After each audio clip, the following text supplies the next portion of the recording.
I'm going to kind of kick off the conversation about some of the trends that we've seen, some of the main consistent findings that we've seen over time. And I will start by talking about active engagement with civic content. So a bunch of words in there. What do we mean by active engagement with civic content? Maybe I should start by saying, what do we mean by socialization to begin with? So when we talk about political socialization, we mean any kind of way that young people can learn about politics.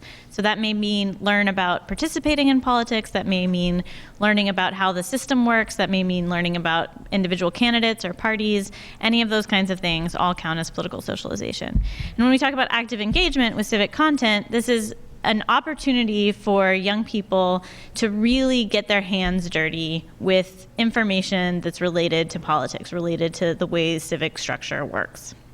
So how does that happen? Sometimes this takes place in schools. So I'm sure many of you in this room tired through civic education when you were in school. It is usually not done very well in schools, so we can say that. But when it's done really well, we see really strong effects of the schooling on political outcomes that I'll talk more about in a minute. So what does it mean to do this well? Not probably what you had in school. So the way that we see school playing a role here is in creating what we call an open classroom. So civic education is at its best when students feel like they can debate the issues, when they have opportunities to do things like service learning, when they feel comfortable expressing disagreement in the classroom. All of those things have positive outcomes for political socialization. This can also happen with peer groups. So this is something that Devon mentioned, and you may have heard a little wistfulness in his voice. That's because he has teenagers. And peer groups are increasingly playing a big role in his kids' lives, right? So if your friends talk about politics, you're more likely to be interested in politics. If you think of yourself as an opinion leader among your friends, if you think it matters what you think about politics to the other people that you engage with, that's going to play a positive role in your political socialization. And we also see this in the family, which you'll hear more about from Stephanie in a minute. So if your family has open communication, again, we're seeing this active engagement with information. If your family encourages disagreement, not many parents do that. But if your family encourages disagreement, if they encourage you to know about political information, if they talk to you about politics, all of those things play a role in political socialization.